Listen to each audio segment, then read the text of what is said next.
What's up, gentlemen? Happy to see everybody for another episode of the Blind Pig Podcast, courtesy of bgobsession.com.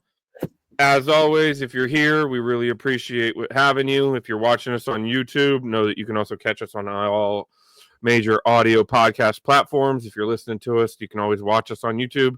Catch us on all major socials, your Instagram, Facebook, X. I think we're on Blue Sky now. So on all of those, give us a like, a share, a follow. And of course, come to the mothership, as John calls it, bgobsession.com, the origin of the entirety of this podcast. Come hang out, mix it up, and get involved in the conversation. We love going back and forth. So, fellas, I hate to say I missed last week. Paul did too. Well, not last week. It was like 3 days ago. Al Galdi was on. I thought it was awesome. He does a really good job. I have a hard time believing that we're going to be directing anybody to Galdi's podcast, but I'll go ahead and say it. Give it a listen, because chances are, if you're listening or watching us, you're very well aware of who Al Galdi is. So support that guy. He's wealth of knowledge. He's really cool, really down to earth. He's kind of a fan broadcaster as much as anybody is out there. So I thought it was awesome. Paul, what did you think of the podcast? Yeah, I thought it was excellent. I think it's always a really good opportunity when we can have individuals of his stature join our group here, and it was great on all fronts. John did a great job emceeing it and running it, and it was awesome.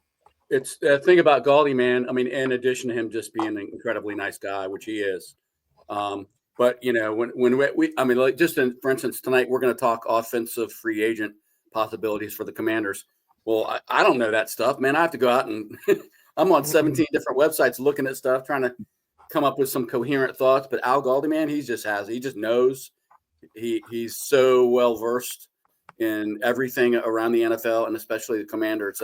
So anyway, we're lucky to have him on, but we'll hope to do that again next year. I'll try to work up some credit with him, and we'll see if we can get him back here in the off season. So that's a good segue. Today we were going to touch on a handful of names of free agents offensively that we think we could either bring back or target. So, Paul, I think we all would agree that offensive line is probably the most important. Maybe not the most. Actually, I'm curious to your guys' feel before we dig too deep into it. Me personally, I think one move on the O-line could change the dynamic of the whole O-line.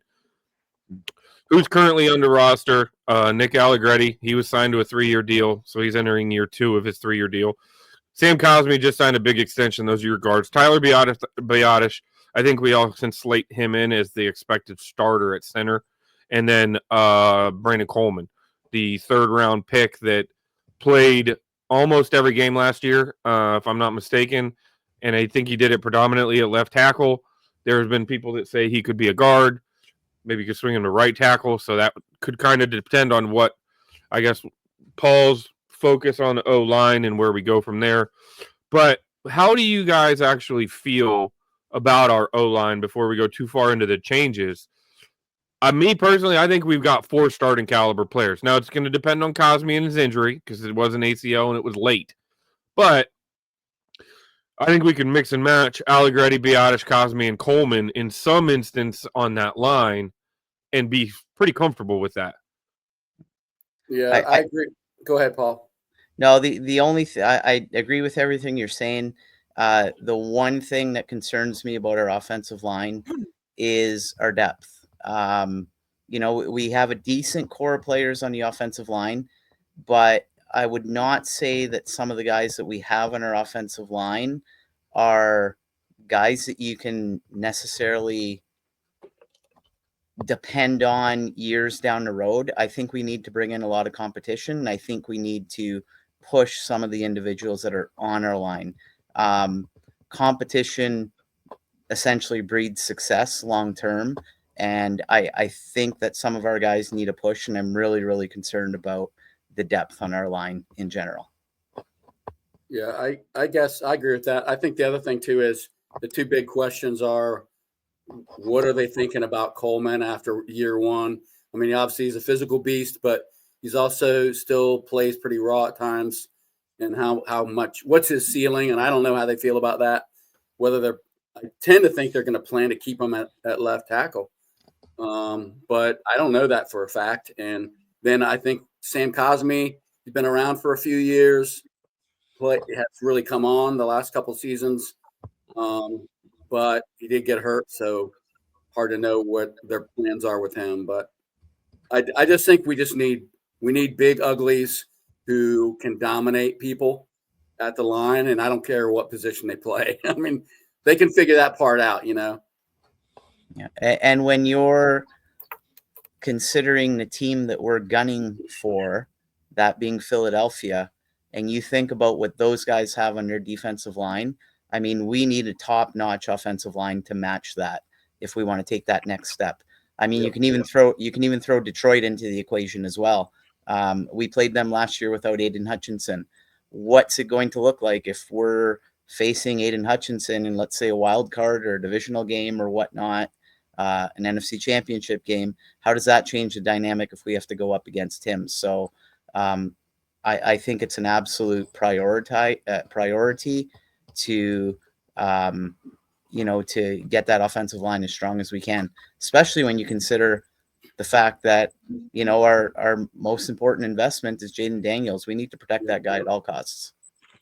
So who I know, Paul, you looked at some interior offensive linemen on the free agent market, and then you also looked at some tackles. Who are the guys that you kind of took a peek at? Yeah, so I will start, I guess. I'll jump around a little bit, but I will start with tackle. So the individual that I'm going to talk about first is, I guess I'll call him the Ferrari, and that would be Ronnie Stanley. So in my opinion, if we're going to go out and we're going to spend heavily on someone in free agency, I would like this guy to be our target. Yeah, he's played 9 years in the NFL, but he is truly one of the elite left tackles in the NFL. I know he had some injury concerns from like 2020 to 2022. There was like a 3-year span there where he didn't play a lot of football, but he bounced back really, really well the last couple of years. 2 years ago, he played 13 games. Last year, he appeared and started in every game. So it looks as though he's moved past the injury concerns. So I don't think that needs to be a concern. He played at a pretty high level last year for Baltimore, and he's been tasked with blocking and protecting Lamar Jackson, who is a franchise quarterback in Baltimore. And Baltimore has always been known as being one of those lines that is physical, aggressive. They've always had a pretty solid front in Baltimore that has contributed largely to their success, and Ronnie Stanley's been a huge part of that. He's thought of as being a great locker room guy, former All-Pro, former Pro Bowler. By all accounts, he's a really, really good teammate. Yeah, he's 30 years old, but here's what I'm thinking. I'm thinking a guy like that can lock down the left tackle position for our next 3 years, where we're legitimately in a window to potentially win an NFC championship. We all remember what Adam Peters did with the 49ers. They poached Trent Williams off our roster. He was 31 years old at the time. And think about the impact that Trent Williams had on that team after they acquired him. He helped them get to a Super Bowl, and he helped them get to an NFC championship game in back-to-back years. As I mentioned a little while ago, Jaden Daniels is your absolute most important asset. You have to invest every last dollar into protecting that asset at all costs, because if Jaden Daniels isn't himself, the Washington Commanders are not going to replicate anything that we did last year. Yeah, Ronnie Stanley's probably going to command over $20 million a year, but if we can sign this guy to like a 3-year deal or something, I think that's going to give us a real opportunity to take that next step. I think that this is a type of addition that impacts all facets of your offense in a really, really positive way. And all in all, I don't think you skimp at premium positions like left tackle. So I would love if we were really, really aggressive with this type of player. It helps your running game, helps your passing game, helps ensure that Jaden Daniels could continue to be Jaden Daniels moving forward. So if I'm spending a boatload of money it's on Ronnie Stanley. So you said he was the Ferrari pick. You got any Kias? You got any Kias or used Who's the Honda Civic? Camrys in there anywhere? Yeah, I do. And my Camry or my Honda Civic or my Kia would be Jalen Moore, and he's a tackle that played for San Francisco last year. He's been in San Francisco for the last 4 years. He was a 5th-round pick in 2021. So Adam Peters is going to have some familiarity with Jalen Moore. He's had 12 total starts in his career. He played in replacement to Trent Williams last year a lot at left tackle for a good stretch of the season when Trent Williams went down. And that was where he kind of started to open up a few eyeballs and caught the eye of people with his pretty decent play. So as I mentioned, he had a career high 5 starts this past season in replacement to Trent Williams. He only surrendered 1 sack and 10 pressures on the season. He's thought of as being a pretty efficient and decent run blocker. I don't know if anybody puts any stock into those PFF stats, but he had a 70.1 PFF run blocking grade. He's only got 831 career offensive snaps under his belt, but he's a guy that can maybe project as a swing tackle or a depth tackle, and we don't have a lot of depth at tackle currently. I think a guy like Jalen Moore from San Francisco, if you bring him into our roster, I think you bring in a guy like that with the intent of continuing to start Brandon Coleman at left tackle. I think you bring in a guy like Moore to maybe push him, to give him a little bit of competition in camp. I wouldn't necessarily say that he is going to be your replacement of Brandon Coleman at left tackle. So if you still believe in Brandon Coleman and you see him as a long-term answer at left tackle, I think you bring in a hungry player like Jalen Moore with a little bit of starting experience, and you push him. At the same time, I think in that scenario, you secretly hope that Brandon Coleman still wins the job out of camp. So best case scenario, a guy like Jalen Moore comes in. He helps Coleman refine and step up his game, helps him stride and make further progress. And then in that scenario, you would feel good about having a guy like Jalen Moore that can come off the bench, play in a pinch, and not be completely overwhelmed given what he was exposed to in 2024 as a starter for Trent Williams. So that can be another potential option at tackle to fill in our depth chart. I like it. Okay. So let me, you kind of mentioned Coleman a little bit. I am curious. Would you consider going after 2 guys and switching Coleman to guard, or do you think we should be specifically and primarily keeping him as a tackle? Because the other thing to consider here is Cornelius Lucas is now a free agent. Mm-hmm. Do you bring a guy back like that? And Wiley's still in contract. I'm assuming we're all kind of assuming Wiley's not the long-term plans of the team. But if Cornelius Lucas walks, does Coleman take over that swing tackle position? Or is he? Are you looking at him as a long-term starter?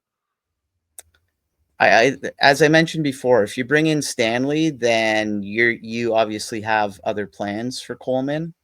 If you bring in a guy like Moore, I think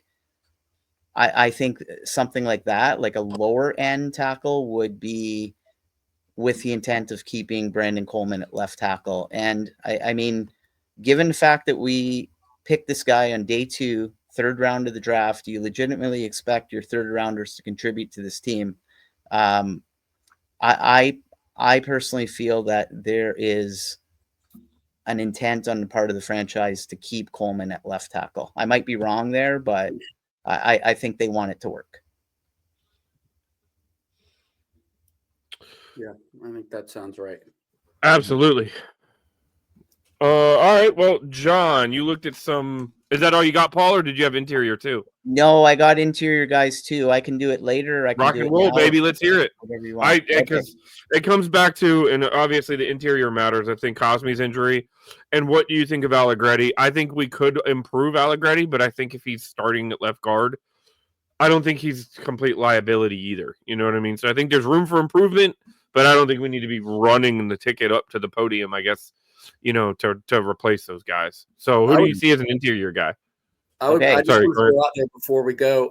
I think they're going to try to keep Lucas, because when you have a team where you don't have a lot of studs on the O line and you need a lot of help, the last thing you want to do is let a guy that can play, even if he's not a starter, unless he wants crazy money. And I mean, one thing I'm curious to see is, of the guys who are unrestricted free agents for us, how many of them that would have left previously for a bigger paycheck want to stick around because of the coaching and where we're at in terms of like the line moving upward, being competitive, whether or not guys are going to want to stick around a little more than they have in previous years.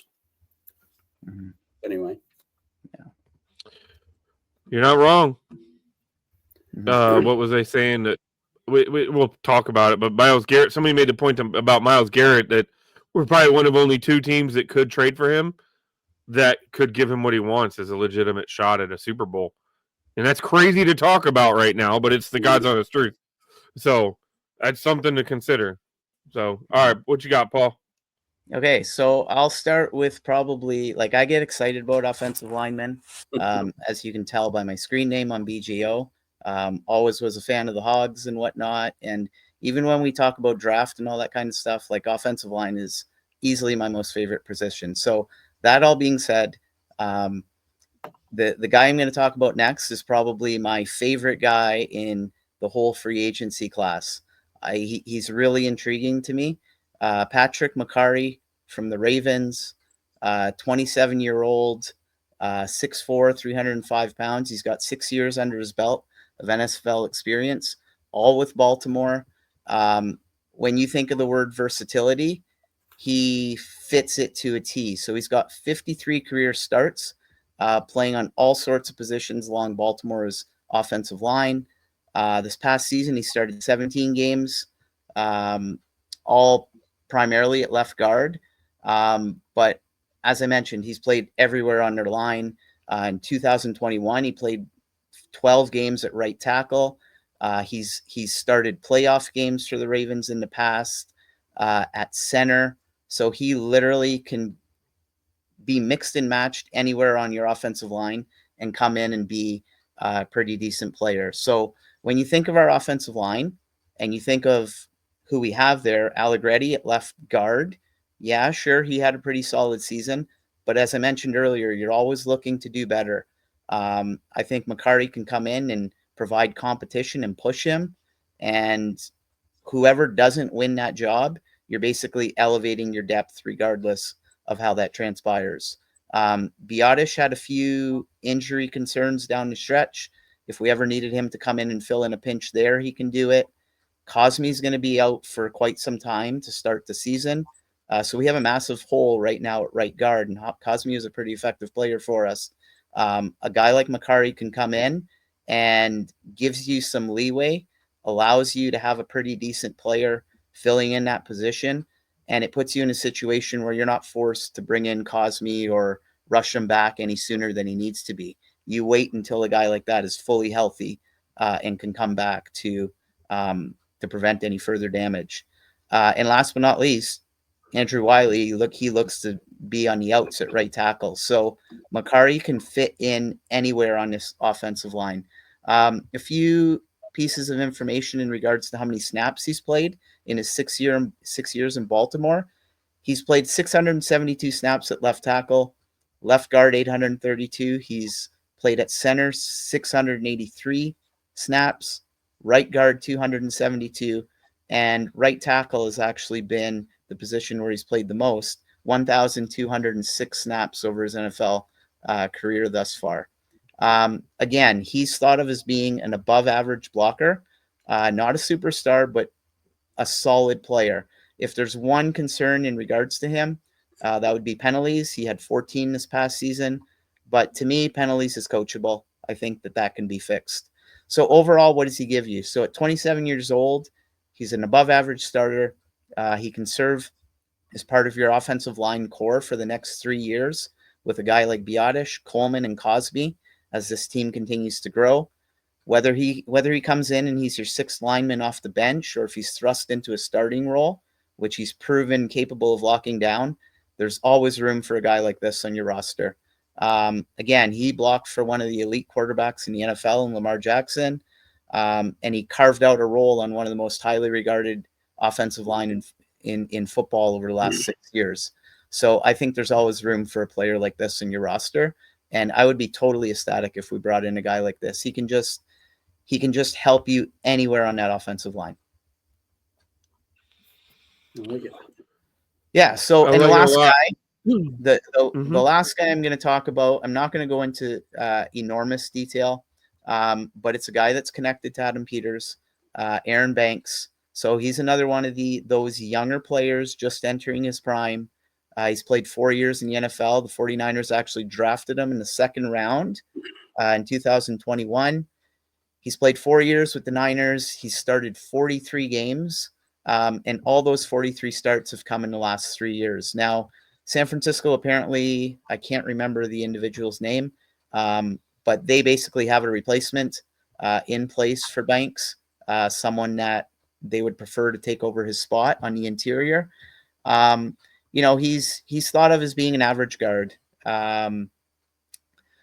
He's played almost exclusively at left guard. But that being said, given how we saw some of the stability on our interior of our line crumble last year, with Biadish going out, with Cosme going down, again, when you're gunning to take down a team that has Jalen Carter and Jordan Davis on the interior, you have to be strong in the middle of your line. So Banks is another body.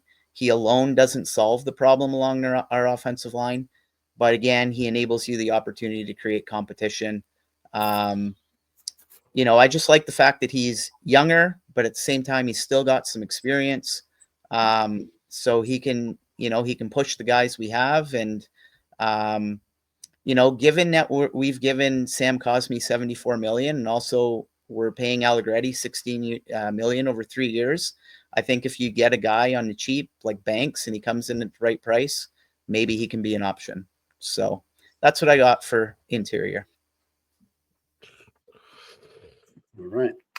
From your lips to God to Adam Peters' ears, or his pen at least, right? I think they do like. I will say, I think they do like. They like guys they know, whether it's guys on Dallas's roster, guys on San Francisco's roster. They do. I think they feel comfortable when they know guys, which I guess is not that surprising. So I looked at wide receivers, and before I get into the guys that I like that are out there, unless they've been signed in the last 15 minutes, that's usually what happens when we do these pods. But I want to look at, here's the good news. Just about everyone that's not named Terry McLaurin or McCaffrey is a free agent. On our entire wide receiver roster is full of free agents, and that's not a bad thing when you've got a lot of question marks, because we can cut bait on any of these guys.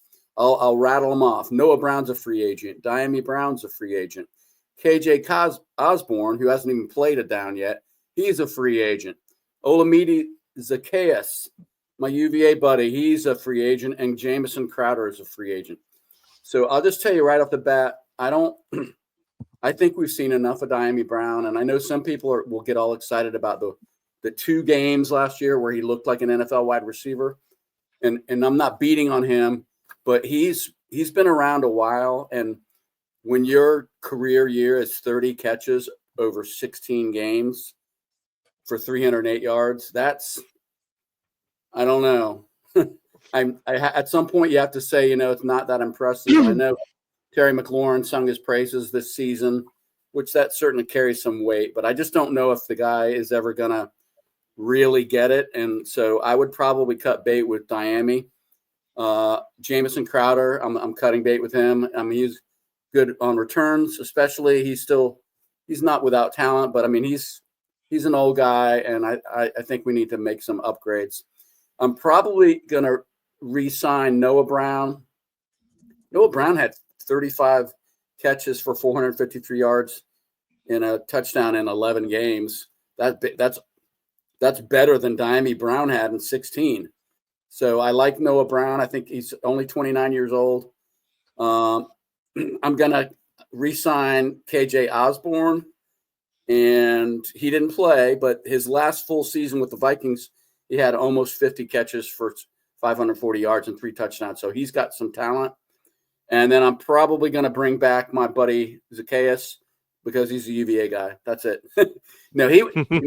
Olamide was our second leading wide receiver last year. He doesn't get enough credit. I know sometimes he'll make some mental mistakes, but he had 45 catches for 506 yards. He's 27 years old. I think that kid, I just think he is talented. Maybe not as a number 2, but as a number 3 or 4, he's pretty talented. So anyway, looking at I feel like we got to go out and grab a free agency wide receiver.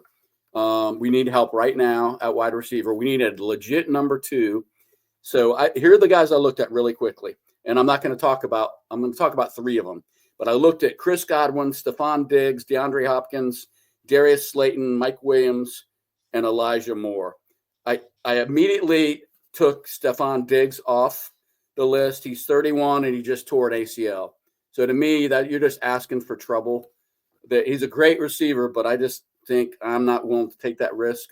DeAndre Hopkins is 32, same kind of a deal. I think that's too old for us to give a contract to a guy at that position. And then Mike Williams is 30, but he's kind of fallen off the map in terms of his production with the Steelers. His last good season was 2022, and he's done almost nothing. I think he was on like 4 teams in the last 2 years.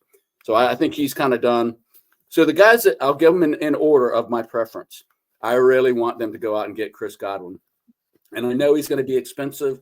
The Patriots want him. I know the Patriots are willing to pay out the nose, but we have a lot of money to spend. I just like him. He's big. I mentioned on the Galdi pod, he only played 7 games last year, but he's played pretty much every game in his career up until last season. He dislocated his ankle, so he'll recover from that. But in 7 games in 2024, he had 50 catches, 576 yards, 5 touchdowns.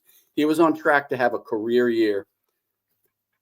And I think he would be a perfect, opposite Terry McLaurin. 71% career catch rate, which is very, very good. They've franchise tagged him twice already in Tampa Bay. They're not tagging him again. I think that'd be insanity to tag him again. So I think he's going to be on the market, and I just hope we go out and get him. The second guy who I like quite a bit is Elijah Moore, who played with the Jets and the Browns. He's a smaller guy. He's 5'10", 180 pounds, about my size on a good day. Former second rounder, and a lot of people kind of view him as a disappointment, but he's averaged 50 catches per season for 4 seasons in a row. He doesn't have the best hands. He's got about a 57.5% catch percentage, but the kid is only 24 years old. And I imagine putting him out there with a quarterback like Jaden Daniels throwing to him. That's the other thing to keep in mind. He played for the Jets and the Browns. I was going to say, who's throwing him the ball? He had Zach Wilson throwing to him for like a year and a half. And then he had like 7 quarterbacks in 2 years. And then, of course, the Browns. His best season was with the Browns with a backup. So anyway, I like him. He's be my second choice. And then my third choice would be Darius Slayton. He's 28 years old. He has something like a 15-yard per reception average. So he's more of a downfield guy. And he has done really well with not great quarterbacking. So he had 43 catches last season. Actually, he's had 43 catches for 6 seasons. That's his average. So he's had some 50-plus reception seasons with bad quarterbacking. Doesn't have the greatest catch percentage, but I just like him. And the rumor is that the Giants aren't going to try to retain him because they probably have to tag him to do that. I think that kid's looking for a team that has a good quarterback. And guess who has a good quarterback?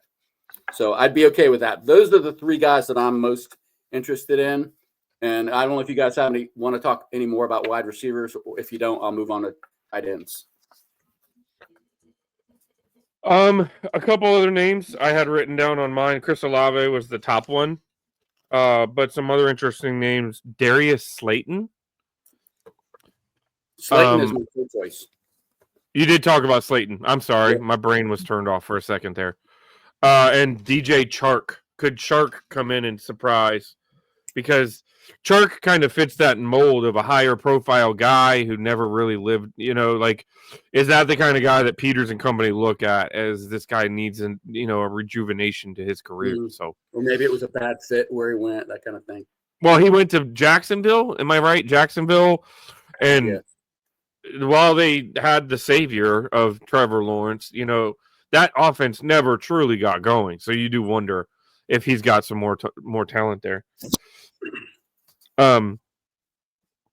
But yeah, I'm down if we want to. What do you think of the wide receivers there, Paul? Yeah, I like the idea of bringing in guys that are, still in their prime or just entering their prime, and guys that are hungry to take that next step. And I feel like guys like Elijah Moore and Darius Slayton that John was talking about, I think that those are the right type of fits. I think Terry McLaurin answered the bell last year and solidified the fact that he can be a number one receiver in this offense with Jaden Daniels at quarterback. I think we need those complementary pieces. And I think that some of those guys that were mentioned could totally fit that bill. When we think back to Tom Brady, and I'm not saying that Jaden Daniels is Tom Brady, but when we think back to Tom Brady and we think about the talent and skill level that he had along the offensive line and the talent and skill level that he had as a quarterback and a signal caller, they didn't have the biggest of names at wide receiver, and they were very, very efficient. So I don't think we need to break the bank. We need to bring in guys that are ready to take that next step, guys that are hungry to take that next step, and guys that can elevate this offense to that next level. So I'm all for it. So in terms of tight ends, we have two of our tight ends are free agents. Of course, Zach Ertz. I have to think they're going to re-sign Ertz. I think Ertz has already kind of verbalized that he wants to come back. And then John Bates. I don't know about John Bates. I like John Bates, and I think he'll do whatever they ask him to do, and he'll play as hard as he can. I just don't know if there's a lot of things that he can do in terms of being a pass catcher. And you're looking at Austin Eckler, who Galdi talked about. Austin Eckler was arguably, I know he's not a tight end, by the way, but he was a pass catching big guy who was a huge part of our offense and a safety valve the first quarter of the season before he started getting hammered. And we just don't. Once Ertz is gone, and you figure he can't be around too much longer, even if he stays. Who do we have? And I don't know about Ben Sinnott. You tell me. Nobody knows about Ben Sinnott right now. So we know he's good on fake punts. That's what I mean. We do know that. So anyway, I feel like we need a guy that can catch the ball, and if he can block, that's even better. But so the first guy that I looked at is Tyler Conklin. He's played the last 4 seasons. He played for Minnesota for a season, and then he's been with the Jets for 3 years. He's 29, so he's not, he's still on the right side of that 30 mark. A big guy, 6'3", 248 pounds. Here's the reason I like Tyler Conklin a lot. His last 4 seasons, he's had 61 catches, 58 catches, 61 catches, and 51 catches, and 10 touchdowns during that 4th season stretch. That's a lot of receptions for a tight end. That matches up with just about any tight end other than one of the top 2 in the league. And he also has really great hands. He's got almost a 70% catch percentage. So I love that guy. I think he would immediately be the second best tight end on this team if Ertz is still around. The second guy I looked at was Mike Gesicki, which a lot of people have been talking about. Mike Gesicki's one of the more well-known guys. He's 6'6", 252. He's huge. Plays for the Bengals, 29 years old. I don't think the Bengals are going to let him go because Joe Burrow loves him. And he had one of his best seasons last year, 65 catches, 665 yards.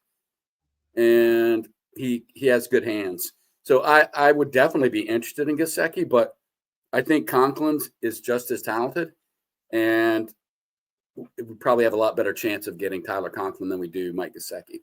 And then the third guy that I looked at was Juwan Johnson of the Saints, 28 years old, 6'4", 231 pounds.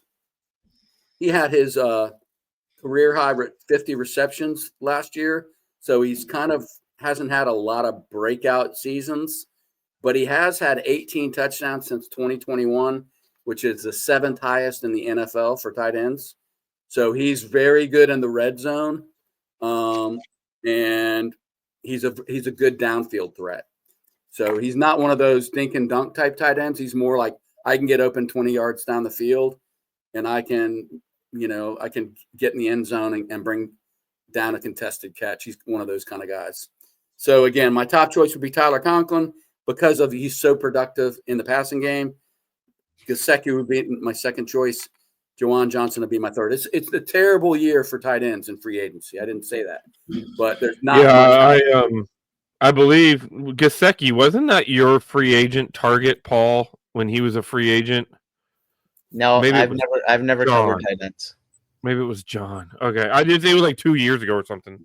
I had Johnson and Gesicki. The other name I had listed was Tommy Tremble. We actually looked into him when he was coming out of Notre Dame, going to Carolina, and I wonder if he could be one of those guys that's like a diamond in the rough guy. He never really got going in Carolina, but nobody got going in Carolina, like that, other than Christian McCaffrey. So I do wonder if he could be a kind of guy that has not been a big contributor to this point, but you kind of snag a guy because he's coming off of his first contract. So he's still, I believe he was like 25. Mm-hmm. He was a guy I remember I covered when we did draft podcasts, and I loved him coming out of Notre Dame. But he's always been a guy that was always viewed as being a far better blocker, and he's like a very violent and aggressive blocker. Like, I just love watching him, especially in college, like what he did in the run game and whatnot. Like, his blocking skills were always far ahead of where he was as a pass catcher, but it kind of sounds like that has started to come around a little bit in Carolina, but who knows, right? I wanted to ask you guys, I started with whether or not we would keep Bates or not. What do you think on that question? In reality, I could see us coming running him back with the same tight end room. Nobody's clamoring to get Bates. Bates is the kind of guy I could see coming in on a 1-year vet minimum plus 10% type deal, and then you bring in competition for camp. You know what I mean? Like, I don't think, and it could be dynamically different because I think I don't know about you guys, but there was a play, I believe it was against Tampa Bay, where Bates ran the route perfectly. It was a play action rollout, and Jaden just didn't see him fast enough.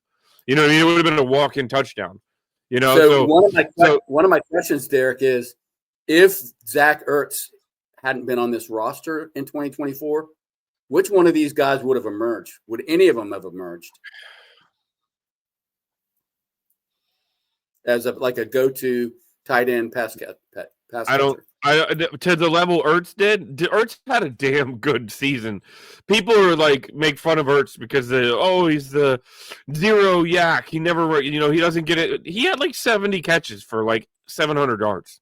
Something that we would take from a tight end almost any day of the week, right? Like, I guess my question is, do we have a 45 receptions tight end on the roster? Between Bates and Sinnott, I don't think so. I don't think so. What do you think, Paul? Neither of them have proven to this point that they can be 45 reception guys. The other part of that as well, John, I'd be curious to know, like, because you were alluding to what would happen if we took Ertz out of the lineup.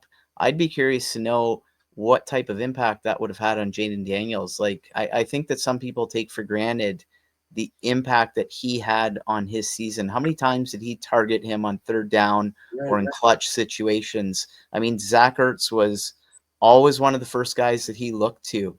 And I don't want to know the answer to that, how that would have potentially impacted Jaden Daniels' season, but it's hard to argue against the fact that Ertz was enormously important to the development of Daniels this year. So that's why we got to go get Tyler Conklin, man. Because again, the guy's caught 61-58, 61-51. There's no one else on the list, the tight end list in free agency, that's been that had that kind of consistent pass catching. And how old is he, John? He's 29. Yeah. 70% catch rate. I mean, that's what you want. I don't know if he can block at all. I don't know a damn thing about him blocking wise. And that's a guy that you can legitimately see is being with Daniels for multiple seasons, and that's what you want. You want consistency at the position over the course of the next several years, right? So I would like that in that regard.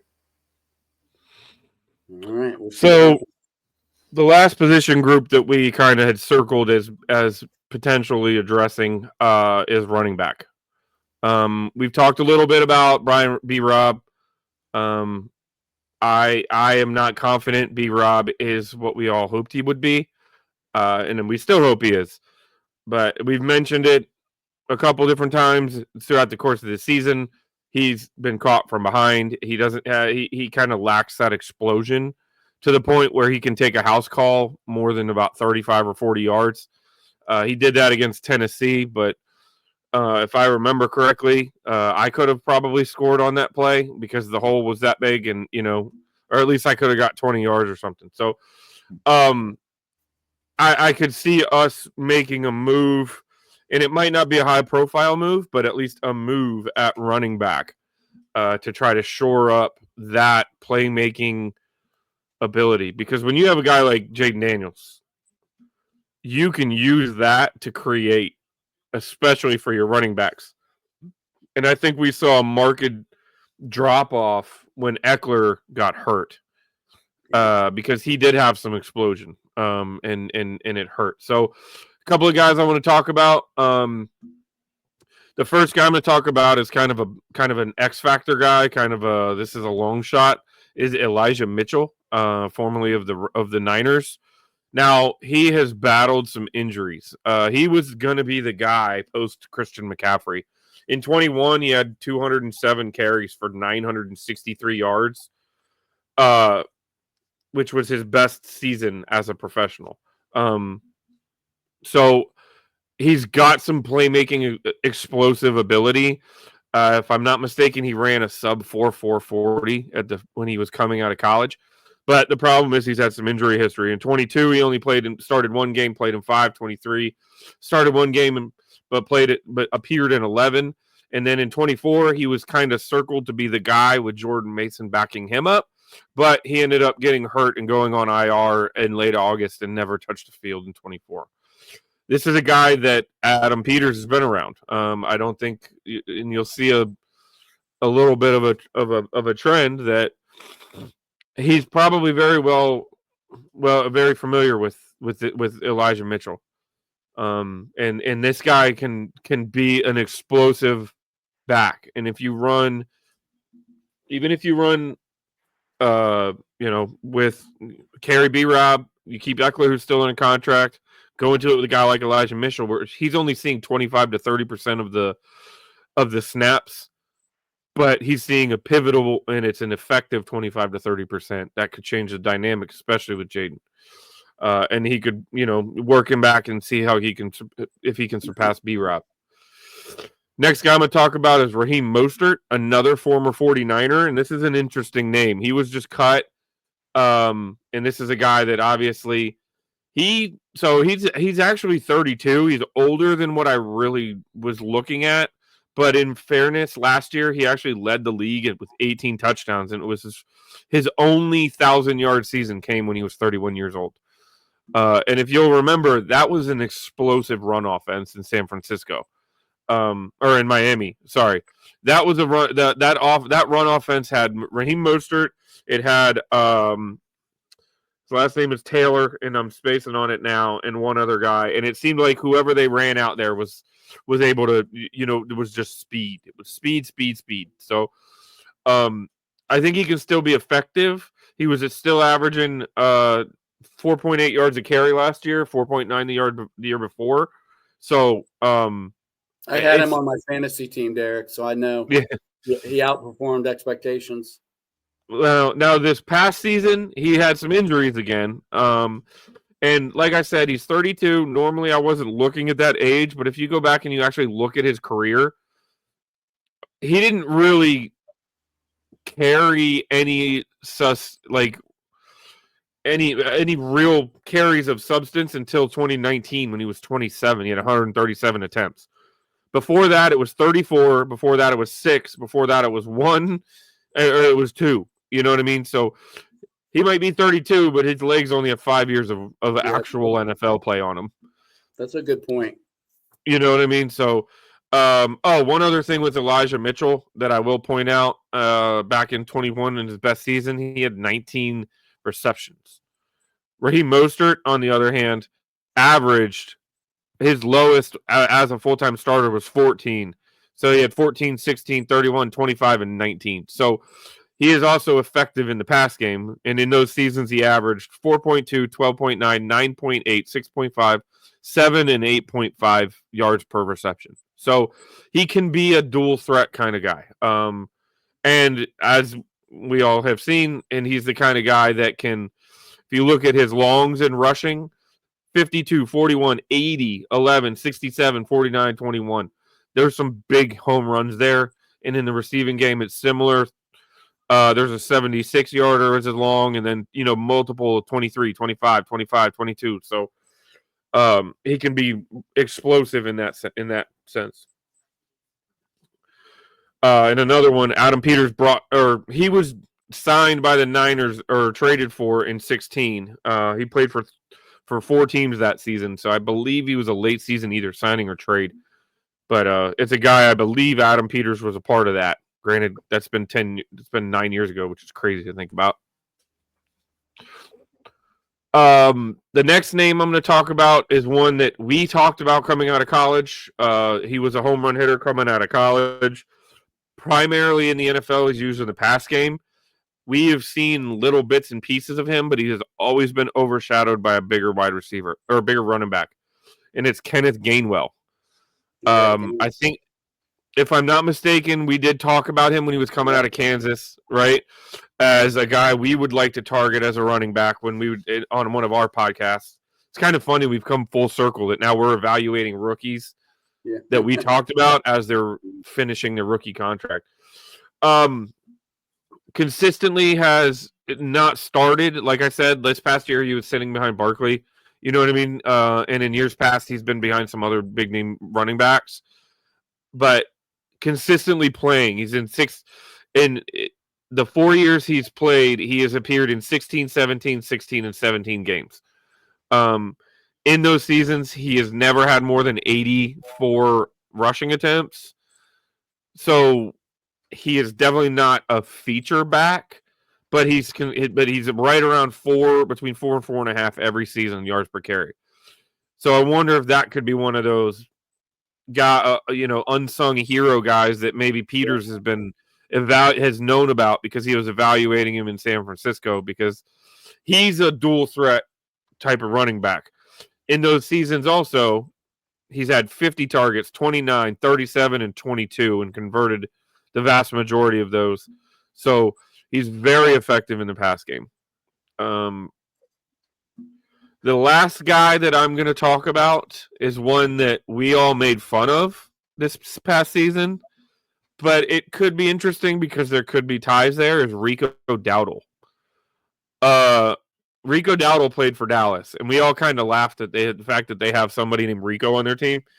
But Dan Quinn, as we know, came from Dallas. Now, he probably didn't do too much with the offense, but he probably did pay attention to him in practice. Dowdle has almost no real work on his legs. He's 26, but in 2020 he had 7 carries. He didn't log another professional carry until 23 when he had 89. Then last year in 2024 was his breakout season. He had 235 carries for 1,079 yards. So he averaged 4.6 yards per carry. He only had 2 touchdowns, but a lot of that I think was that was in a very stagnant Dallas offense. Dallas' offense was not explosive at all. And for the first 6 games, he was sharing the load with Zeke Elliott. So his numbers could have been well above that. In addition to that, he also last year had 49 targets for 249 yards receiving at a 6.4 clip and 3 receiving touchdowns. So again, he proved he can be a workhorse type running back. Now he doesn't have, I don't know that he has that explosive speed, but I do think he has a different gear than B-Rob. Other than those are the kind of the 4 guys I really highlighted when I was looking. But if you actually look at the free agent class, this is like a weird class with a bunch of names. Well, the other thing is that this draft is supposed to be one of the best running back drafts in like a decade or so. Right. So that's the other thing. If you have to think about is, do they take a swing? Would they rather take a swing in the draft versus getting somebody that's pretty good, but not really what they're looking for? So, well, and you're not wrong, but that's why I kind of look at those. A guy like Elijah Mitchell or Raheem Mostert, or hell, even those 2 guys, I could see them bringing those guys in, knowing that, all right, if we go into the season with Eckler, Mitchell, and Robinson, we're okay. But then if something falls to us in the draft, you know what I mean? Then the 4 of y'all fight for 3 spots, right. And and you're not really in a situation. I don't think you're in a situation that you're going to tie yourself to somebody that financially you're required to keep them. Yeah, Gainwell could. I don't know that he'll garner too much. Rico Dowdle could be the one that wants to stand on the podium and say, "Look at what I did. I need $10 million a year or something stupid." And price himself out of the market. But if you go up and down the actual list of the running backs that are free agents this year, it's kind of crazy. Jordan Mason, who was the starting running back, who I didn't even talk about for San Francisco, because I'm assuming they're going to try to bring him back. But he's another guy that could be interesting. And same with Patrick Taylor. San Fran's losing 3 running backs this year. And those are all guys that ideally Adam Peters is very confident or very familiar with. Najee Harris is a free agent. We talked about Kenneth Gainwell. Aaron Jones, formerly of Green Bay, now Minnesota. Cam Akers was a highly touted rookie that the Rams took. Jeff Wilson was the other Miami running back that I couldn't remember, who just seemed like he just contributed. Alexander Madison was supposed to be the guy in Minnesota. J.K. Dobbins was supposed to be the guy in Baltimore. A hit coming out of Ohio State. He was supposed to be the next Ezekiel Elliott. Kareem Hunt. Ironically, Samaje Perine is a free agent this year, coming off of another season with the Chiefs, and I think he has a ring. Javonte Williams was another guy we talked about on this podcast. Nick Chubb, Khalil Herbert, Darrington Evans. I mean, you're all up, Raheem Blackshear, all up and down the free agent class is guys that are contributed in the league or are names who were hyped at one point. So there's going to be a lot. I think you could get some good talent at a low price because the market's going to be flooded. And to your point, John, if the draft is also flooded, I mean, guys are just going to be desperate to get on rosters for camp. You know what I mean? Well, I think just to kind of put a bow on it, I think if we're expecting I don't expect Chris Godwin. I want him desperately, right. But I just think as we go through this week and next week, when we talk about the defensive free agents that we might like, we just have to keep in mind that Adam Peters is not really a blow the fan socks off with a blockbuster move kind of guy.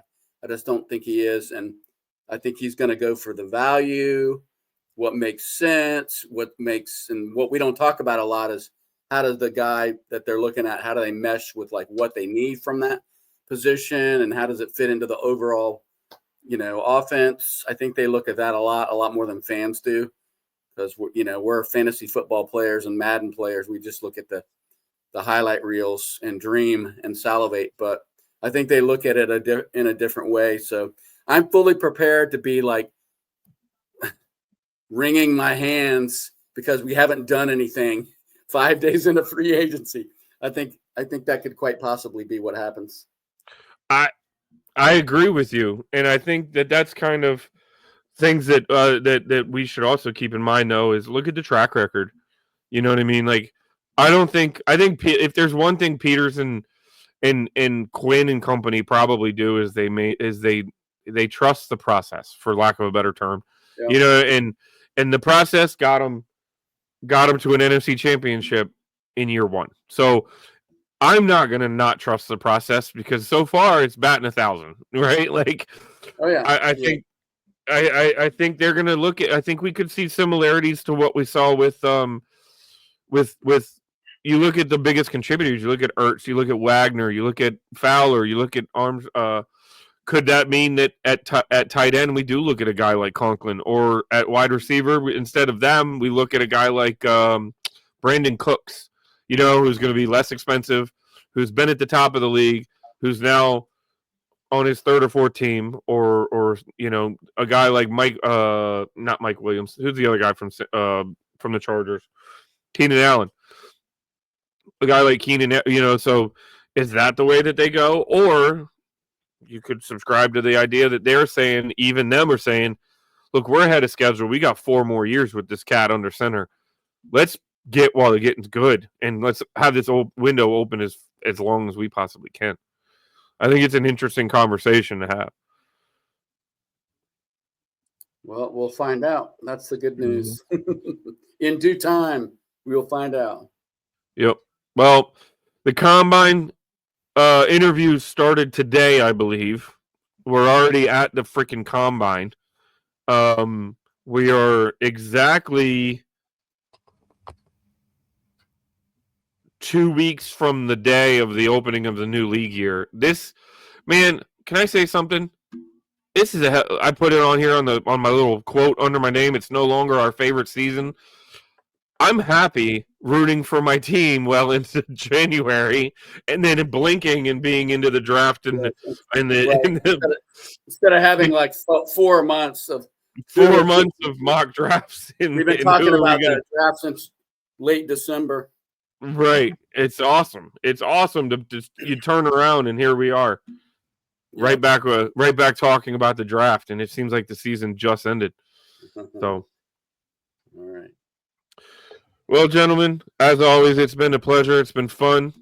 Love talking to you guys. Love mixing it up. Obviously, if you're still listening, hook us up with a share, like, follow, get us on socials.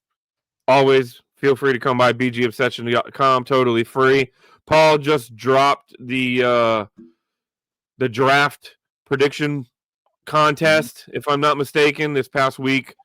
Something that John and I are going head to head. We've each won it twice, including a share of one season. So come by and submit your entries on what you think. It's a different contest, man. We just have some fun. Try to figure out who we think the team's going to get, points based on different metrics of if it's the right position, the right round, all blah blah. So come by, hook us up, get on bgobsession.com, and interact because we really enjoy it. So, gentlemen, as we finish this thing up, I'll say what I always do. That'll do, pigs. That'll do.